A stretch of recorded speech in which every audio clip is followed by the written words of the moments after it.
Hey everybody, CLARKSIDE here. In this video I'm taking a look at the Frontier's Edge DLC for Titanfall, comparing it to the Dragon's Teeth DLC for Battlefield, and going over the pros and cons for each DLC and the Season Pass. Before I get down to the finer details, I just want to politely ask that if you enjoy this video, then please leave a like, comment and subscribe to show your support. The footage in the background is an almost flawless round on dig site. I'll interrupt the gameplay to show off some of the other maps, and then come back to this gameplay towards the end. So, what's Frontier's Edge all about then? It's the second DLC to be released for Titanfall. The quick and easy rundown is that Frontier's Edge features 3 new maps: Dig Site, Export and Haven. There's a couple of features like being able to sell your unwanted burn cards for credits, which can then be redeemed in the black market for burn card packs. There are different kinds of themes like Intel and Titan weapons for you to try, and get more of the kinds of burn cards that you actually want. You can also buy some all new Titan insignias that have come as part of the DLC. More about the black market later, when I'll cover some points on why I think it's a missed opportunity and too little too late. First I want to talk about some of the things that I like about this DLC. The maps. Dig Site is the first night map that we've been treated to on Titanfall. We've had all sorts of different weather and lighting conditions, but this is the first real nighttime map. Set on a mining colony that the militia are defending against IMC attack, the centrepiece to this level is a gigantic rock saw. Although offering a good panoramic view of the map, there is no one spot on this dig site where you can see the whole map. Rock formations, cliff faces and industrial buildings break up lines of sight. Towards the centre of the map, the proximity of the processing plants and industrial units make it perilous for a Titan to hang around too long, because this is the close to medium range playground of pilots, and you can guarantee that there'll be 1 or 2 eager to get a rodeo lurking around.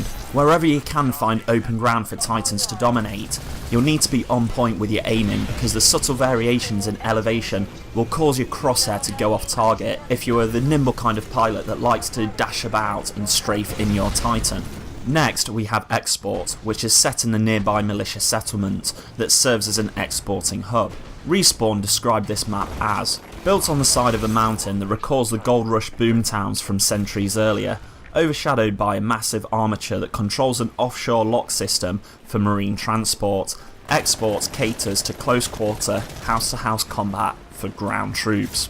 The fringes of this map, with its lower elevation buildings and terrain, remind me a lot of Colony or Relic from the vanilla release of the game, which is a good thing. They happen to be 2 of my favourite maps. Another area where I draw comparisons between Export and Relic is how the map controls the movement of Titans. From one side of the map to the other, going from spawn to spawn, we have 2 main lanes with a connecting lane joining the 2 in the middle. If you want your Titan to survive on this map, then keep to the higher ground and pick pilots off who are leaping between the lower rooftops, or use the long line of sight of the main lane to your advantage. Finally, we have Resort, which has to be my favourite map of this DLC. I guess if I was to draw comparisons, this would be Angel City mixed with the Lagoon mixed with Corporate.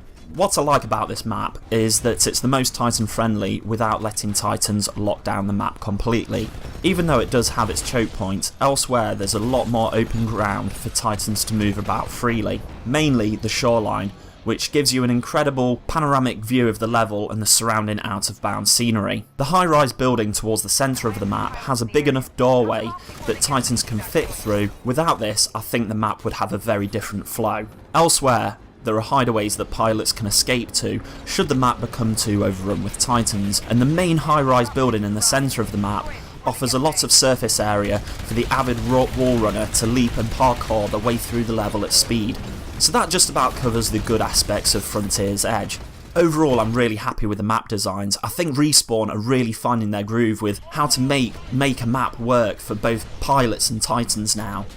I'm excited to see what IMC Rising brings, because the quality of the maps are going from strength to strength. On now to the not so good. The lack of new features. Sure, as I mentioned earlier, we can now sell unwanted burn cards and buy burn card packs and Titan insignias in the black market, but this is a feature that rolled out as part of the Update 5, not as part of the DLC. They just happen to coincide with one another. The black market is something that I would have liked to have seen in the launch version of the game or in an earlier update. Minor features like this aren't exactly going to entice deserters into coming back to Titanfall after they've lost interest. For months the community has been crying out for new game modes. Respawn even revealed the yet to materialise Last Titan Standing Wingman mode, and references to additional game modes were found in the game code. I feel like at this late stage in the game's lifespan, the devs' time and effort ought to be put towards delivering whole new experiences and ways to play the game, rather than tidbits like the black market. With Destiny just around the corner and Call of Duty Advanced Warfare out in a few months, I fear that the already small community will diminish to the point where 5-minute matchmaking waits are the norm, and when it gets to that point, the game is as good as dead. I don't want that to happen because I still love this game. Titanfall offers some truly unique moments that can't be found in other games. I want it to live on, but the meagre content in updates and DLCs isn't giving me much hope. So, what do I think Respawn can do to fix this? Well, as I said previously, new game modes would revive a lot of enthusiasm for the game. Take Battlefield 4 for example. With each and every DLC, there's a new game mode to go with the 4 maps, extra weapons, gadgets and vehicles, all kinds of content that's lacking from Titanfall's DLCs. Respawn have been pretty firm with saying that they balance the whole game around 3 chassis of Titans, and there's not going to be any more for this game. They've also said that this is it for the weapons. They've not ruled out new weapons and new Titans for a sequel though. Well, what if they offered aesthetic changes for the Titans and weapons through the black market? In its present form, the black market is underutilised. I think a lot of players would get a kick out of customising their weapons with different camos, stocks, grips and sights, even if this has no impact on the weapon's stats at all. For Titans, it would be good to see some deeper customisation than the insignias, which are pretty easy to miss at the moment. Now, it may seem unfair to compare Titanfall's Season Pass to Battlefield 4 Premium when they both come at such different price points, but what I will be considering is how much each service enhances the game for the money you pay, or if you'd rather, which one gives you more bang for your buck. Let's look at Titanfall Season Pass first. For $24.99 US or £19.99 UK, you get 3 DLCs, each one coming with 3 maps. Any additional features that roll out at the same time as each of these DLCs are included in the free updates for all Titanfall players. So what you're essentially paying for is just 3 map packs and some achievements specific for each map. The standalone price for each DLC is $9.99 US or £7.99 UK.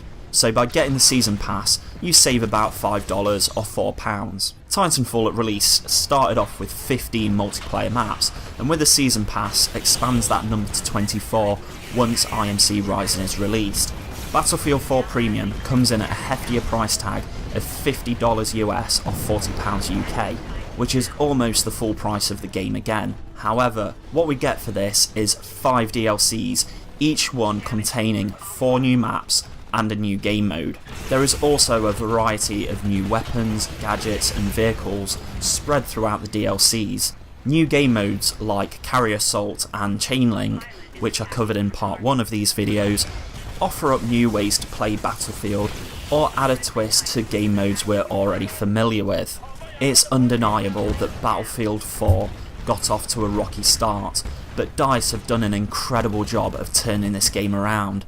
I think if it hadn't have been for the quality of the past couple of DLCs, interest in Battlefield 4 would have dropped off a lot more. I hear from a lot of Battlefield players that their faith in DICE has been somewhat restored, and after months of leaving Battlefield 4 on the shelf, they are now giving it another spin. So considering Battlefield 4 launched with 10 maps and will end up with a total of 30, after Final Stand comes out, and that across the 5 DLCs we get 20 new weapons, new gadgets and a few new vehicles, Premium actually does a lot to expand the game. I never thought I'd say this, but even at its more expensive price tag, Premium gives players more bang for their buck. It doesn't just pick your interests here and there, and it gives you whole new ways to experience the game. Each Battlefield 4 DLC comes in at $15 US or £12 UK, so getting Premium saves you $25 US or £20 UK. These of course are full retail prices, and there are a lot of better offers to be snapped up if you shop around. Let me know what your thoughts about Season Pass and Premium are by dropping a comment down below. Make sure that you like this video too. I hope to reach 10 likes, so every single one of those thumbs up counts. I hope you're already subscribed to my channel. If not, then click that big red button that's on the screen now, or if you're on a mobile device, then click the subscribe button below this video. My goal is to reach 100 subs by September the 6th, because that'll mark the 6-month milestone of me starting this channel. It's been fun hanging out, and I'll see you in the next video. Clarkside out.